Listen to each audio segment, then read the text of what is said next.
Prime Minister made a careful analysis of the problems of race and religion in our society. And he drew our attention to 4 basic rules. I want to touch on some of the principles that he has so beautifully enunciated, which is so much to the point of what we are struggling with in a multiracial and multi-religious Singapore. We often hear the remark that religion and politics cannot mix. Really what they mean to say, those who are in power of authority, if your religion opposes my policy, then they should not come into play.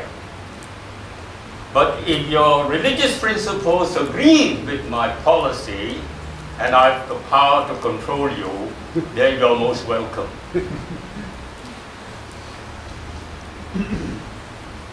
Prime Minister Lee didn't really say that. But when we say religion does not mix with politics, what they are saying is that we do not need ayatollahs, archbishops, or presiding elders to control the affairs of a multi-religious society and remove all other religious points of view except your own.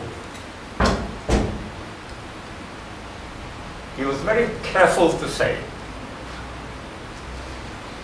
that people of religion have a part to play in the policy discussions, in the matters moral and social in our secular society.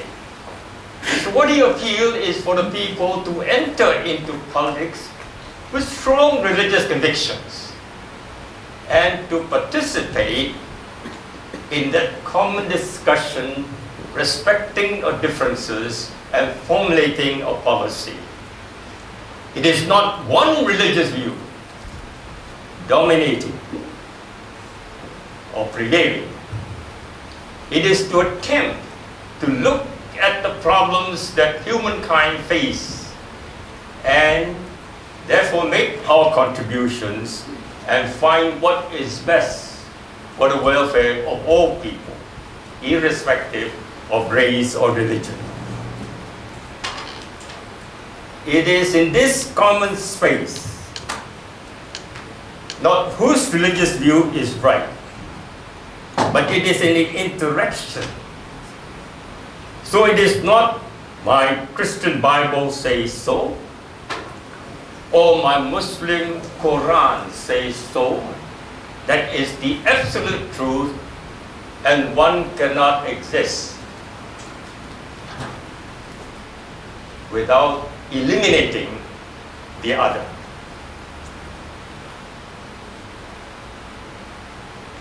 And the principles that govern that kind of an interaction, as he tries to indicate for us, is what is known as reason, or reasonable consideration of public interest, and something that makes sense, common sense, for all people must prevail.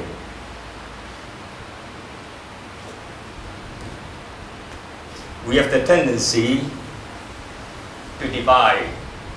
When we look around, we divide the sacred from the secular, politics and religion. We seem to think that God is in charge of sacred space and Satan is in charge, in control of secular area. Correspondingly, we regard heaven is the abode of God, and the earth, since the fall, whatever it means, is the home for Satan. And we are engaged in a great spiritual warfare, and that will not be resolved too easily. We have the tendency to separate the sacred from the secular.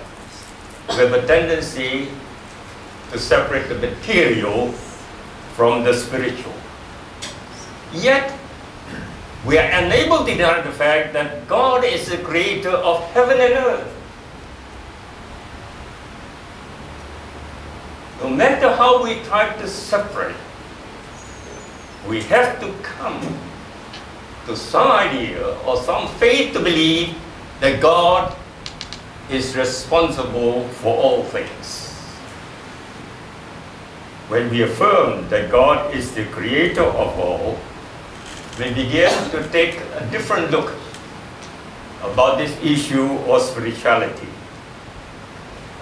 In this long sermon series, you have been exposed to the different perspectives about spirituality.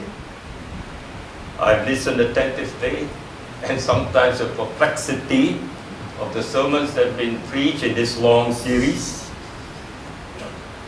I'm also mindful that this series was in response to the unconvincing excuse that I'm not spiritually fed.